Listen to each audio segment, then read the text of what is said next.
a non-leguminous nitrogen-fixing tree. What a fantastic tree it is! Introducing mountain aguho, Gymnostoma rompianum of the family Casuarinaceae. The genus Gymnostoma is a contraction of the Greek words gymnos meaning naked and stoma meaning about the mouth, which refers to the exposed position of the stomata on its branchlets.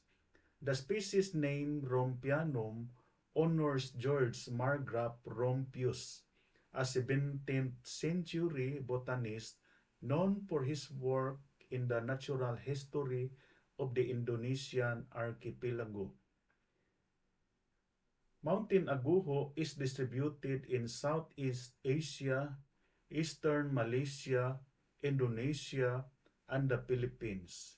It is a large tree that is sometimes buttressed and spurred, occasionally with knee roots, mainly when grown in swampy conditions. It is a slow-growing tree that usually prefers full sun exposure for growth. One of the most striking features of Gymnostoma rompianum is its whorled needle-like leaves, which can be mistaken for those of a pine tree. These leaves are modified branchlets that reduce water loss, making the tree well adapted to its environment. The beautifully marked wood of mountain aguho is coarse grained.